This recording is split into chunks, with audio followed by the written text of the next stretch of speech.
We will move to the next speakers.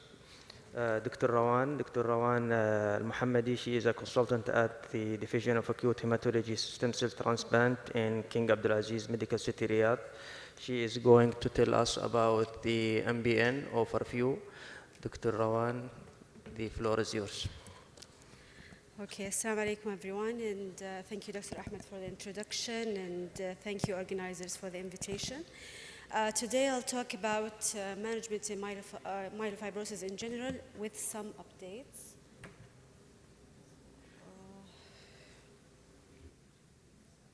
So as we all know, myelofibrosis is one of the chronic clonal stem cell disorders that is characterized by atypical megakaryocytic proliferation with overproduction of cytokines with resultant fibrosis and probable transformation to acute myeloid leukemia. It can present as a primary phenomena, and it can happen as a result of or post other MPNs such as polycythemia vera and essential thrombocythemia. There are a spectrum of manifestations in myelofibrosis. So as we can see here, we have patients who are early in their disease and basically they have no symptoms. And these represent almost a third of patients in myelofibrosis. And as disease progresses, we start to deal with constitutional symptoms like night sweats, weight loss, and fever. We deal with hypercatabolic symptoms such as bone pain and fatigability. Some symptoms related to organomegaly, specifically hepatosplenomegaly, which is a result of extramedullary hematopoiesis, and cytopenias, which can be a big challenge to deal with. And the clinical phenotypes of myelofibrosis can be variant, but we can distinguish two major subtypes. So we have the myeloproliferative myelofibrosis, which essentially presents with leukocytosis, sometimes thrombocytosis, and with or without mild anemia. And then we have the cytopenic myelofibrosis, in which patients do have cytopenia in one or more cell line. They tend to be or tend to have higher risk disease with more blasts and more fibrosis. And interestingly, they do have a low allele burden of the driver mutation. Those patients do have other high-risk mutations usually, and overall they have a bad overall survival and a higher risk to transform to acute leukemia. We have three driver mutations in myelofibrosis. We have JAK2, which is present in 60% of patients. We have the CALR mutation, which can occur in 30% of patients, and the MPL, which can occur in 5 to 10% of patients. In the presence of these mutations, there will be an activation of the JAK-STAT pathway with resultant overproduction of cytokines and the biology of myelofibrosis, which is proliferation and eventually fibrosis. We have a very special entity in which we don't find any of the three driver mutations. Those are the triple negative myelofibrosis patients. We have to identify those patients because they tend to have very bad overall survival. And in case we didn't find any driver mutation, we usually look for other clonal markers. So we search for other high-risk mutations such as ASXL, IDH2, and etc. This is just to show you that the driver mutations are not only diagnostic, but they can be prognostic. From here, we can see that the overall survival of a myelofibrosis patient is different. So the best survival is seen in CALR mutated patients with almost 18 years of overall survival. And the worst is the triple negative myelofibrosis patients. And in more details, the CALR mutations do not act the same. So the type 1 CALR mutated patients do have a better overall survival in comparison to type 2 mutated patients. And when we want to prognosticate the myelofibrosis patients, we do have multiple scoring systems. So we did have initially the IPSS, which was developed back in 2009. It contained two 5 clinical parameters, and we usually use it at the time of diagnosis. Then the dynamic IPSS was developed, and we can use it, of course, at any time of disease course. And with better understanding of molecular biology, we integrated the molecular information into the scoring system. So we have the MIPS and MIPS 70+.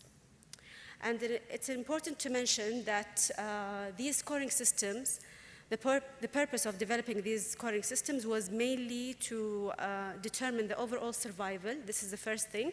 The second thing is to know when to refer a patient for transplant. And we should not use those scoring systems to guide treatment specifically with JAK inhibitors. So after diagnosing a patient, how do we treat? The first question or the first thing we should decide is, or position is transplant. So when do we refer a patient for transplant? Generally speaking, if a patient lies in the higher risk group, we usually refer for transplant. So just going forward to, this is the updated recommendations for the EBMT and ELN. So any patients who, the first recommendation is any patient who has a high-risk scoring system and a low or intermediate myelofibrosis transplant scoring system should be evaluated for transplant. And in patients with a lower risk disease, so DIPS intermediate or intermediate 1 in general, who harbor features of high-risk disease such as TP53 mutation, are considered for transplant. The third point here is age per se is not a contraindication for transplant. So even in patients who are elderly, if their performance status is generally favorable or good, probably considering transplant is still an option. Can we go back one slide? Can we go back, please? Yes, so after positioning transplant, the question is the patient symptomatic or not? So depending on symptom, we'll start JAK inhibitors. If the patient is asymptomatic, probably observation is the best standard of care. If the patient is symptomatic in terms of like splenomegaly, constitutional symptoms, then transplant, JAK inhibitors are the things to be initiated. So we have 4 approved JAK inhibitors. Ruxolitinib is JAK1/2 inhibitor, and its main side effect is, in addition to hematologic toxicity, is latent infection reactivation. So we have possibility of zoster and TB reactivation. So probably it's wise to vaccinate patients and screen for TB. Fedratinib is a JAK2 inhibitor with FLT3 activity. The FLT3 activity could potentially explain the GI toxicity that happens with fedratinib, and we must not forget the serious side effect, which is Wernicke's encephalopathy. So any patient who will be started on fedratinib should be screened for thiamine deficiency, and we should replete as needed. The third is pacritinib, which is a JAK2 inhibitor. And what's interesting about pacritinib and momelotinib is that they are ACVR1 inhibitors. ACVR1 inhibition does lead to hepcidin suppression, better iron mobilization, and better erythropoiesis. That's why it's helpful in cytopenic myelofibrosis. And with pacritinib, we see some GI toxicity. Momelotinib is known to cause some neuropathy. So starting with ruxolitinib, it was approved based on the COMFORT-1 and 2 trials. So we can see here the results from COMFORT-1, where ruxolitinib was compared to placebo. The endpoint was spleen volume reduction at week 24, and it did have very good responses, with almost 42% of patients achieving the endpoint.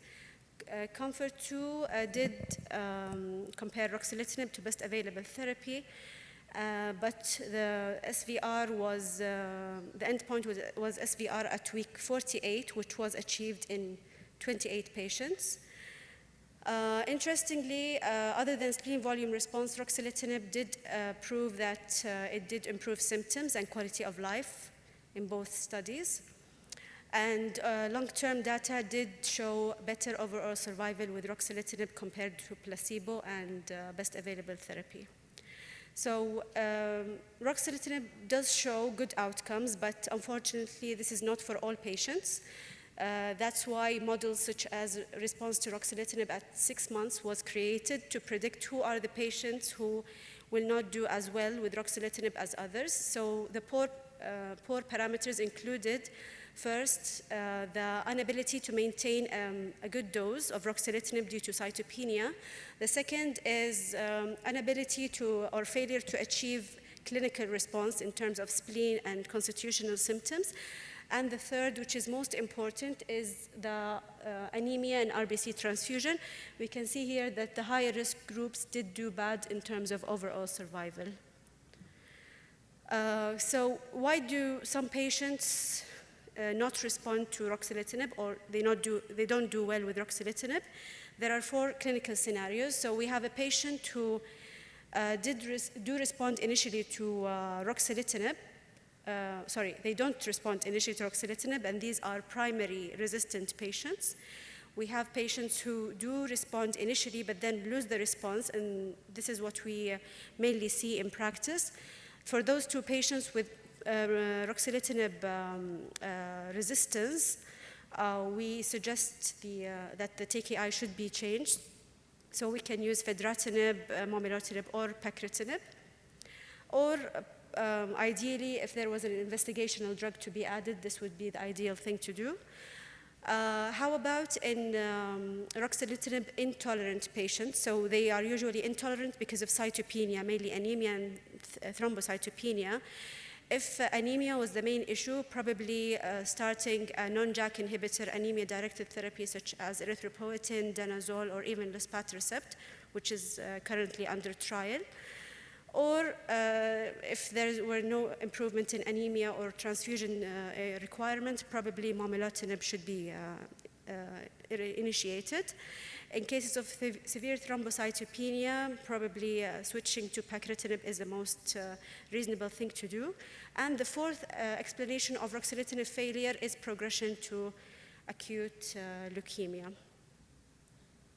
So moving to pacritinib, it was approved based on the PERSIST 1 and 2 trials. So in the first, here we can see the results or the outcomes of the 2 trials. So in PERSIST 1, they compared pacritinib to best available therapy, and interestingly, they did not exclude patients with anemia and thrombocytopenia. So we can see the result that pacritinib arm did do well in terms of spleen response and symptom response compared to best available therapy. And in PERSIST 2 trial, they did focus more on patients with thrombocytopenia, and they did test multiple doses of pacritinib compared to best available therapy.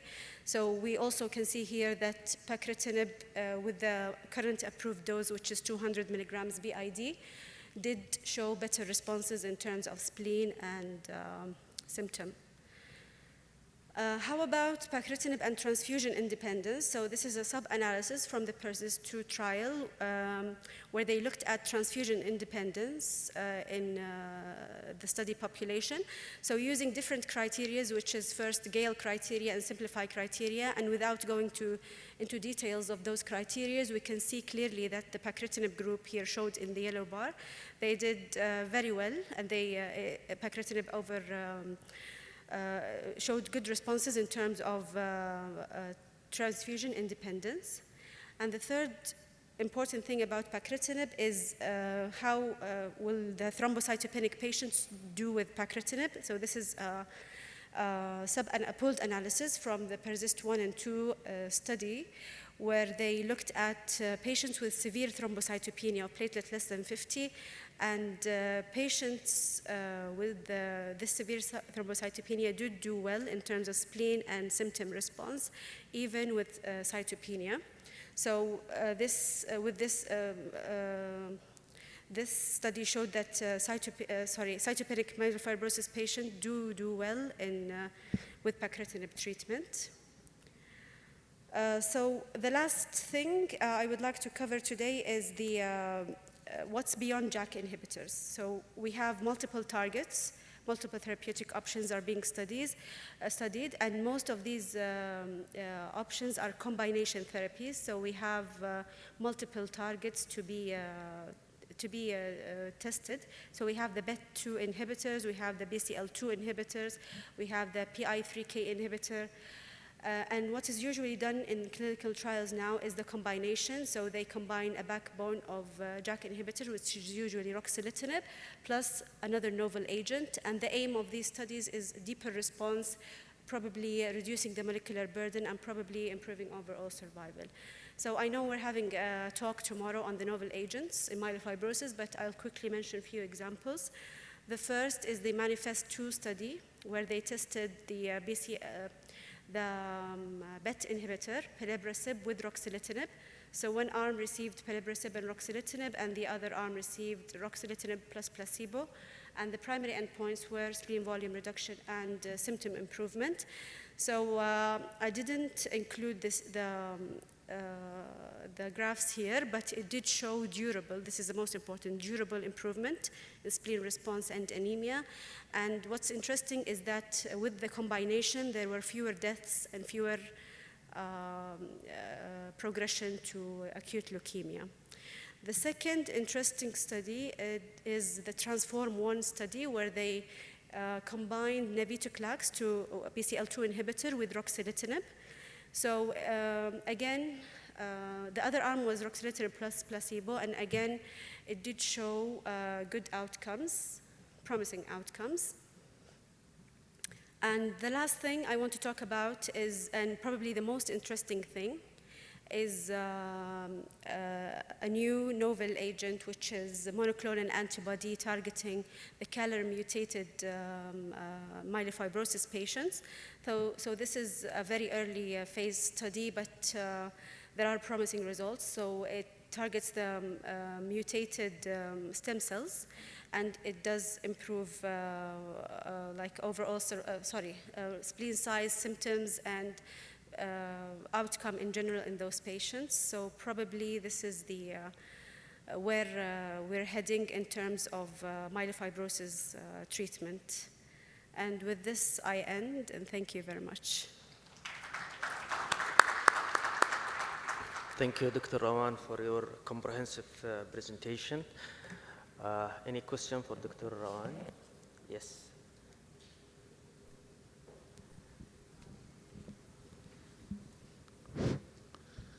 Is there any role for corticosteroids in patients with cytopenic myelofibrosis or cytokinemic myelofibrosis, or those with these symptoms with myelofibrosis, not just hypersplenism or splenomegaly? Yes, steroids is one of the best available therapies that were included in some studies. So it did show some benefits. So probably giving a trial of steroids for patients with symptoms is reasonable, and we can give it a try. So thank you, Dr. Rawan. The question in my mind is, you know, myelofibrosis, we are just treating symptoms. So any emerging medication that alter the nature of disease status? So the novel agents that I just quickly went through are promising, and the aim of the initial endpoint of those studies was like spleen volume reduction and symptom improvement, but I think longer-term follow-ups can be helpful in deciding if we can reach a cure in myelofibrosis or not. But until now, nothing is approved, and nothing is approved for cure of myelofibrosis. So thank you, Dr. Rawan.